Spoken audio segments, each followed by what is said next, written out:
The Civil War was a defining moment in United States history. There are many reasons for why the South originally decided to leave the Union, but the most commonly believed is the issue of African American rights. After years of battle and 600,000 American lives lost, the war was resolved, and the 13th Amendment was ratified in 1865. This amendment outlawed slavery. Though they were legally free, many slaves found that freedom did not mean equality.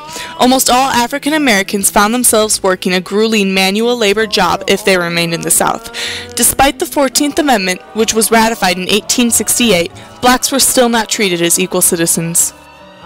1 year later, Congress ratified the 15th Amendment on March 30, 1870. Proposed in February of 1869, Amendment 15 granted Negro suffrage in Section 1, stating, "The right of citizens of the United States to vote shall not be denied or abridged by the United States or any state on account of race, color, or previous condition of servitude."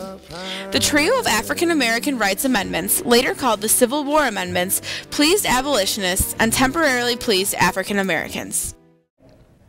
The passage of the 14th Amendment in 1868 and the passage of the 15th Amendment in 1870 both prohibited disenfranchisement on the basis of race.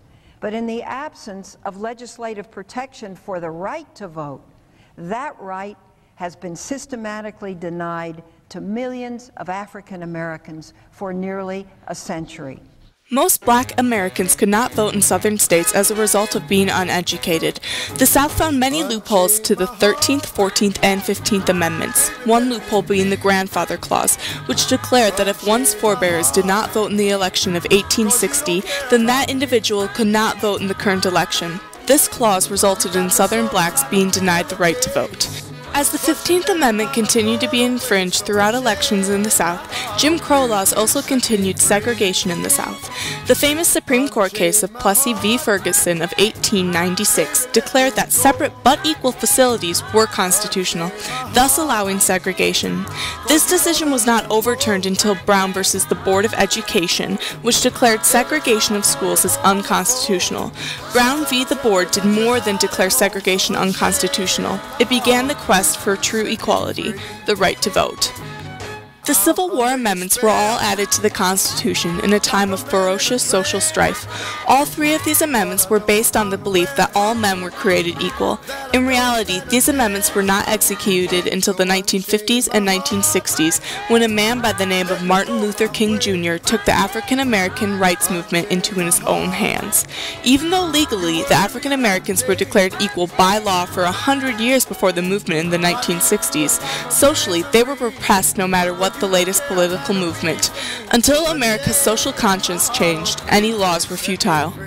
Since the Civil War, African Americans have been legally free but socially repressed. The Constitution failed to fully grant this because the American society would not allow it. This all changed in the 1960s movement, with Martin Luther King Jr. leading the pack, along with other significant leaders like the more aggressive Malcolm X. The struggle for equal voting was finally brought to the social forefront. Let me start with an allegory of a poker game. And this game involves two individuals, one white, the other black, and the game has been in progress for about 350 years. During this time, one of the players, the white player, has been cheating. And at the end of 3.5 centuries, the white player stands up, stretches, and says, "Okay, from this day forward, no more cheating. We're going to play it fair and square." The black player then looks up from the table and says, "Great, I've been waiting 350 years to hear you say that. But let me ask you, what are you going to do with all those poker chips which have accumulated on your side of the table?" This was completely realized in the 1965 Voting Rights Act, the processor of the 1964 Civil Rights Act. This law made it possible for African American rights to stand on solid legal ground. Up until the 1965 Voting Rights Act, there had been no laws to actually enforce the civil rights of African Americans. Mr. President, the right of a citizen to vote is the most basic right in any democracy.